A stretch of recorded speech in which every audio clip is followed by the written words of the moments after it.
ఎటువంటి కంటి సమస్యకైనా 100% ఆయుర్వేద పరిష్కారం సంజీవన్ నేత్రాలయ.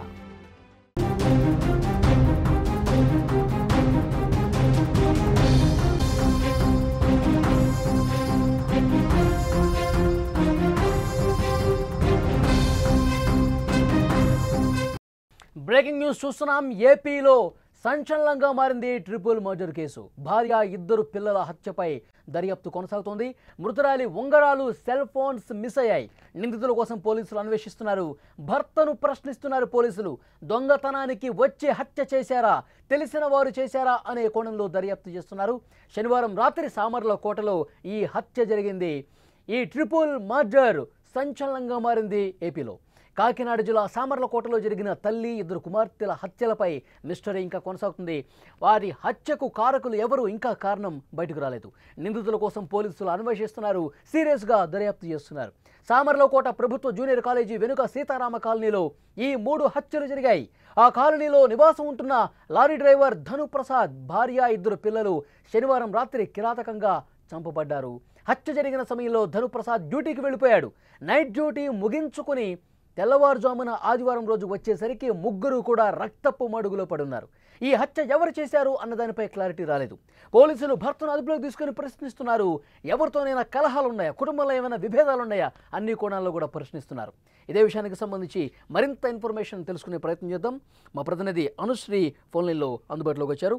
ఎస్ అనుశ్రీ, ఈ ట్రిపుల్ మర్డర్ కేసుకు సంబంధించి పోలీసుల దర్యాప్తు ఏ విధంగా జరుగుతుంది? భర్తను ప్రశ్నిస్తున్నారు కదా, ఏంటి, ఏమైనా లేటెస్ట్ ఇన్ఫర్మేషన్ ఉందా?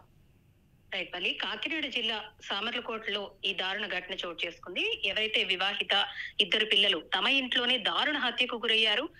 సామర్లకోట ప్రభుత్వ జూనియర్ కాలేజ్ వెనకతల సీతారాం కాలనీ ఉంది. ఆ కాలనీలోనే మూలపర్తి ధనుప్రసాద్ కుటుంబంతో జీవిస్తున్నాడు. ధనుప్రసాద్ లారీ డ్రైవర్ గా పనిచేస్తాడు. అయితే ఆదివారం రాత్రి ధనుప్రసాద్ డ్యూటీకి వెళ్లిపోయాడు. అయితే సోమవారం తెల్లవారుజామున ఇంటికి వచ్చేసరికి భార్య కానీ పిల్లలు కానీ ఎవరూ నిద్ర లేవలేదు. ఆ టైంకి రోజు కూడా నిద్ర లేచి తలుపులు తెరిచే ఉండేవి. అయితే తలుపులు మూసి ఉండడంతో ఎంత కొట్టినా తీయలేదు. దీంతో ధనుప్రసాద్ కి అనుమానం వచ్చి ఏదైతే ఆ ఇంటి వెనక భాగానికి చేరుకున్నాడు. అక్కడ ఏసీ కూడా అప్పటికి ఆన్ లోనే ఉంది, పనిచేస్తూనే ఉంది. కానీ లోపల నుంచి ఎలాంటి సౌండ్స్ రాకపోవడంతో తలుపులు పగలగొట్టి లోపలికి వెళ్ళాడు. అప్పటికే ధనుప్రసాద్ భార్య మాధురి, అలాగే తన కుమార్తెలు 8 ఏళ్ల ఒకరు, 6 ఏళ్ల ఒకళ్ళు, జెస్సీ, ప్రైజీ రక్తపు మడుగులో పడున్నారు. ఇంట్లో భార్య, ఇద్దరు చిన్నారులు విగత జీవులుగా పడి ఉండడంతో ధనుప్రసాద్ బోరున విలపిస్తూ బయటకు వచ్చి చుట్టుపక్కల వాళ్ళకి చెప్పడం జరిగింది. అయితే వారి మృతదేహాలను చూసి కన్నీటి పర్యంతమయ్యాడు. ఈ ఘటనపై స్థానికులు కూడా పోలీసులకి అప్పటికప్పుడు సమాచారం అందించారు. దీంతో ఎస్పీ బిందు మాధవ్ కూడా, స్పెషల్ డిఎస్పీ సత్యనారాయణ, అలాగే శ్రీహర్రాజు, సిఐ కృష్ణ భగవాన్ వీరంతా కూడా ఘటనా స్థలానికి చేరుకున్నాడు. క్లూస్ టీమ్ సహాయంతో ఆధారాలు కూడా సేకరించారు. అయితే డాగ్ స్క్వాడ్ సైతం రప్పించి ఆధారాలు సేకరించారు. మాధురి తలపై దుండగులు బలమైన ఆయుధంతో దాడి చేశారు. దీంతో ఆమె తల నుజ్జు అయిపోయింది. అలాగే తలపై కొట్టడంతో పలు కోణాల్లో కూడా పోలీసులు దర్యాప్తు చేస్తున్నారు. అంత దారుణంగా హత్య చేయాల్సినటువంటి అవసరం ఎవరికి ఉంది? నిజంగా దోపిడీ దొంగలు వచ్చి, అంటే ఏమైనా దోచుకుపోవడానికి వస్తే కూడా వాళ్ళది మరి అంత ఉన్నతమైన సంపన్నమైన కుటుంబం కూడా కాదు, పెద్ద ఎత్తున బంగారం కావచ్చు, డబ్బు కావచ్చు దోచుకుపోవడానికి. కానీ ఈ హత్య వెనక ఏదో కారణం ఉంది. వాళ్ళ భర్తనైతే ప్రశ్నిస్తున్నారు. గొడవలు ఏమైనా ఉన్నాయా? ఎవరితోనో తగాదాలు జరగటం కానీ, కుటుంబంలో ఏదైనా పంచాయతీ ఉండటం కానీ, ఈ సమాచారం ఏమైనా ఉందా? అంటే చుట్టుపక్కల వారు చెప్పిన వివరాల ప్రకారం అయితే వాళ్ళకు ఎవరితోనూ కూడా ఎలాంటి విభేదాలు లేవని చెబుతున్నారు. గతంలో కూడా ఇంట్లో చిన్న చిన్న గొడవలు అయ్యాయి తప్పితే ఈ స్థాయిలో, అంటే హత్యకు దారి తీసేంత స్థాయిలో ఎటువంటి గొడవలు లేవని చుట్టుపక్కల వాళ్ళు చెప్పడం జరుగుతుంది. భర్త కూడా అదే చెబుతున్నాడు. బంధువులతో కూడా మాకు ఎలాంటి వైరుధ్యాలు లేవు, ఎవరు చేశారో తనకి తెలియదంటూ కూడా చెబుతున్నాడు. మొదటిగా పోలీసులు భర్తనే అనుమానించారు. తానే ఈ పని చేసుండొచ్చు, ఎందుకంటే తను కూడా ఇంటి వెనక నుంచి లోపలికి వెళ్ళడం, డాగ్ స్క్వాడ్ కూడా ఇంటి వెనకాతలే తిరగడంతో ఫస్ట్ భర్తనే అనుమానించారు. కానీ భర్త ఏదైతే లారీ డ్రైవర్ గా పనిచేస్తున్నాడో తను నైట్ షిఫ్ట్ లో ఉన్నట్టు ఆఫీస్ వర్గాలన్నీ కూడా చెప్పడంతో ఆయన మీద అనుమానం అయితే ప్రస్తుతానికి లేదు. కానీ 2 ఉంగరాలు అలాగే 2 సెల్ ఫోన్లు ఆమె దగ్గర నుంచి చోరీ చేసినట్లుగా పోలీసులు చెబుతున్నారు. దొంగల పనేనేమో అని అనుమానిస్తున్నారు. కానీ ఎంత దొంగల పని అయినా సరే సాధారణ మధ్యతరగతి కుటుంబం, వాళ్ళ వద్ద ఏమి బంగారం గాని నగదు గాని ఉండే అవకాశం లేదు. అలాంటి సంఘటన జరగడం అనేది దురదృష్టకరమనే చెప్పుకోవాలి. ఇది కేవలం దొంగల పన లేదంటే తెలిసిన వాళ్లే చేశారా అనేది ఇంకా ఒక నిర్ధారణకైతే రాలేదు. ప్రస్తుతానికి భర్తనైతే విచారిస్తున్నారు.